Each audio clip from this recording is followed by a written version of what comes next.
महाराष्ट्र के वसई के नया गांव में मूसलाधार बारिश के बावजूद बहुजन विकास बघाड़ी के युवा नेता और डाला सोपारा के पूर्व विधायक क्षितिज ठाकुर के जन्मदिन पर आयोजित रक्तदान शिविर को जबरदस्त जन समर्थन मिला। बहुजन विकास अघाड़ी कार्यालय में सुबह से ही कार्यकर्ताओं और स्थानीय नागरिकों की भारी भीड़ देखने को मिली। बड़ी संख्या में लोगों ने रक्तदान कर मानव सेवा का संदेश दिया। आयोजकों ने कहा कि यह शिविर समाज सेवा और जन कल्याण की भावना से आयोजित किया गया है। कार्यक्रम में नगर राज सेवक कन्हैया भोईरा सहित अन्य कई पदाधिकारी और कार्यकर्ता मौजूद रहे। रक्तदाताओं का सम्मान भी किया गया और लोगों से नियमित रक्तदान करने की अपील की गई।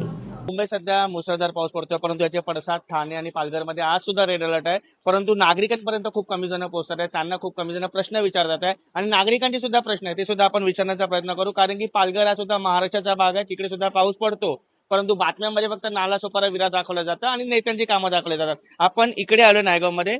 सर मला सांगा, तुम्ही इकडचे स्थानिक, इकडचे नागरिक, पाऊस सगळीकडे पडतो, इकडे सुद्धा पडत असेल, इकडे सुद्धा पाणी पडत असेल, तुम्हाला कोणत्या समस्या जाणवतात का? सर, पहिली गोष्ट म्हणजे ना, आयुक्त साहेबांचे आणि महापालिकेचे मी धन्यवाद देतो. कारण नायगावमध्ये अशा पूर परिस्थिती नव्हती. ही कशामुळे झाली? इकडे ह्या लोकांचं नियोजन नाही. आयुक्त साहेबांनी सह्या मारल्या आणि मोठमोठ्या इमारती बांधण्यासाठी परमिशन दिल्या. गटर लाईन नाही काढली, पाण्यासाठी निचरा करण्यासाठी जागा नाही, कचऱ्यासाठी पण प्रॉब्लेम, पाण्यासाठी पण प्रॉब्लेम, सगळ्या गोष्टीमध्ये प्रॉब्लेम. ह्याच्यासाठी महापालिका सांगते छाती ठोकपणे की आम्ही एवढे करोड रुपये खर्च केले. अरे मग ते करोड रुपये गेले कुठे? कालपासून मी आपले आयुक्त साहेबांचे दौरे बघतोय. अहो, ते दौरे करण्याच्या आधी जर तुम्ही नियोजन केलं असतं ना, आज नायगाव सोडा, वसई विरार कुठेच हा प्रॉब्लेम आला नसता. यासाठी ना पूर्णपणे ना महापालिका दोषी आहे.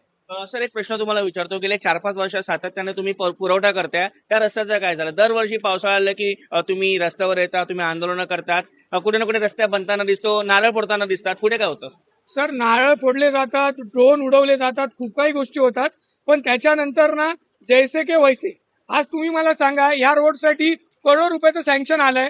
हा पावसाळ्याच्या आधी रोड होऊ शकला असता. डांबर सगळीकडे मिळतोय, आमच्या इकडेच कॉन्ट्रॅक्टरला डांबर मिळत नाही. ह्याचा जाब या अधिकाऱ्यांना विचारलं पाहिजे. अधिकाऱ्यांवरती कोणाचाच वर्चस्व राहिलेलं नाही. अधिकारी सर्वांना ग्रँटेड धरतात. लक्षात ठेवा, आज तुम्ही बघत असाल या नायगावला करोड रुपये खर्च करायला सांगितले आणि आमची मीटिंग, आमची संयुक्त मीटिंग, आम्ही स्वतः उपमहापौरांना जाऊन भेटलो. महापौर म्हणला, उपमहापौर म्हणला 15 दिवसात येथे आम्ही रोड करून देतो. सूर्यवंशी साहेब तर आमचा फोनच नाही उचलत. ते पक्षाचे आहेत का महापालिकेचे अधिकारी, मला हेच कळत नाही. त्यांना सुद्धा विचारा. सर मला सांगा, तुम्ही शांत बसल्यात पण डोक्यात काहीतरी नक्की असेल. पाऊस सगळ्यांना त्रास देतो, आपली सुद्धा फॅमिली आहे, कुटुंब आहे, मुलं आहेत, काय परिणाम होतोय? सध्या बघायला गेलं तर नायगावमध्ये सर्वात मोठा विषय म्हणजे ड्रेनेज आहे. आज तुम्ही बघाल तर ड्रेनेज अजिबात नाही आहे. पारसनाथ शाळा आहे, पारसनाथ रोड आहे, त्याच्या बाजूला 7 स्क्वेअर शाळा आहे. ते हजारो स्टुडंट्स तिथून ट्रॅव्हल करतात, घरी जातात. आज तिथे पूर्ण पाणी साठलेलं आहे, त्याच्यामुळे ऍक्सिडेंट व्हायचे खूप चान्सेस आहेत. तर याच्यासाठी प्रशासन काय करते? संयुक्त मीटिंग झालेली, सर्व पक्षाची मीटिंग झालेली, पण त्याच्यातून पण काही उपाय निघाला नाहीये. इथे आपण डॉन बॉस्को रस्त्यावर बघितलं तर पूर्ण समुद्र झाला आहे.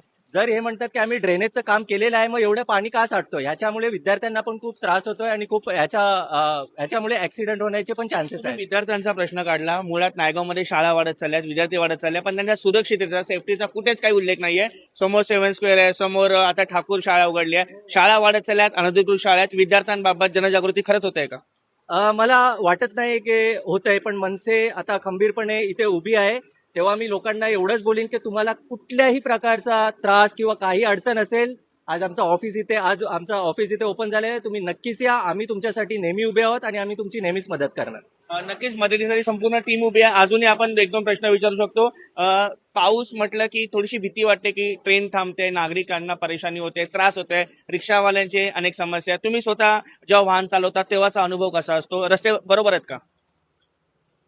पाऊस ही एक नैसर्गिक आपत्ती आहे आणि त्याला आपण डावळून पण जमणार नाही. कारण पाऊस नसेल तर आपलं पूर्ण आयुष्याचं चक्र आहे ते मला वाटतं कुठेतरी थांबेल. पाऊस हा येणार, पाऊस हा जाणार, परंतु पाऊस येण्याच्या अगोदर ज्या काही गोष्टी महानगरपालिकेला करायच्या होत्या त्या मला वाटतं इथे अपुऱ्या पडलेल्या आहेत.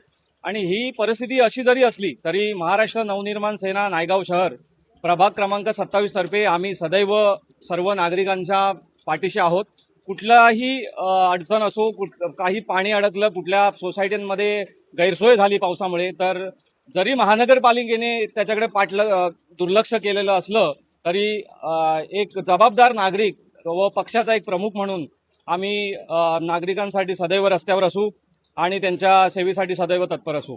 नक्कीच आपण पाहिलं की जरी सत्ताधारी पक्ष कुठे ना कुठे कार्यालयामध्ये व्यस्त असला, अधिकारी वर्ग सुट्टीचे कार्य असला, तरी सुद्धा महाराष्ट्र नवनिर्माण सेना त्याचे पदाधिकारी भर पावसामध्ये नायगावकरांच्या सेवेसाठी उपलब्ध आहेत. त्यामुळे वसई विरारच्या नायगाव भागामध्ये सध्या वसई विरार चर्चेत आहे, न्यूजमध्ये, बातम्यांमध्ये. त्याचं एकमेव कारण म्हणजे पाऊस.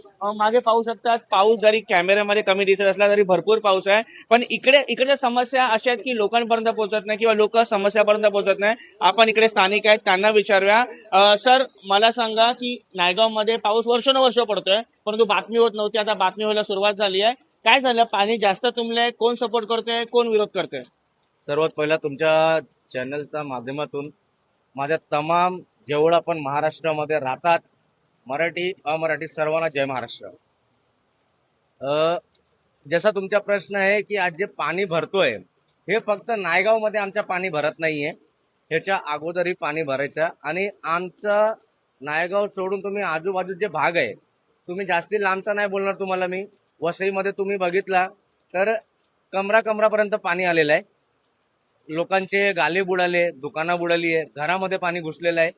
तसंच तुम्ही मीरा भाईंदरला बघितला, तिथेही पाणी भरलंय. मुंबईच्या बाजूला बघा, आता इलेक्शन झालंय नगरसेवकचं, तर आमचे जे आता नगरसेवक इकडे निवडून आले, जसा की सर्वांना वसई विरारमध्ये माहित आहे की मनसेची आणि बहुजन आघाडीची युती होती, तर त्या युतीमध्ये हे प्रतिसाद भेटलाय आपल्याला. मला सरळ सांगा ना की पाणी भरतंय, तुम्हाला मदत होते की नाही होत?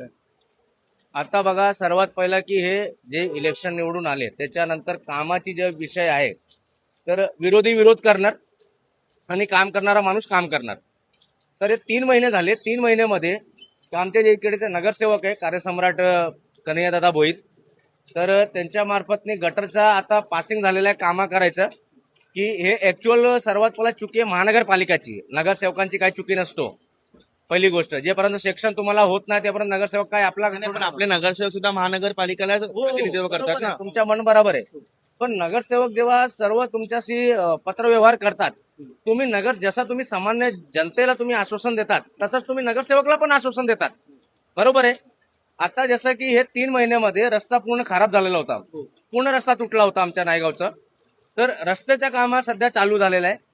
कॉन्ट्रॅक्टरला सध्या की जे आमचे कार्यसम्राट आहे ते त्याला नेहमी बोलत असतात की बाबा लोक पडतात, अपघात होतात, मुले शाळेचे जे मुलं आहे, बाई लोक आहे, येण्या जाण्यामध्ये त्यांना त्रास आहे. तर सर्वात पहिला रस्त्याचं नियोजन करा. रस्त्याचा कामा चालू झाला, पावसामध्ये थांबलेला आहे. आता पावसाची जी अडचण होते, पाऊस पडतो भरतो, पण 1 तास 1.5 तास पाऊस थांबला की सर्व पाणी निघून जातो.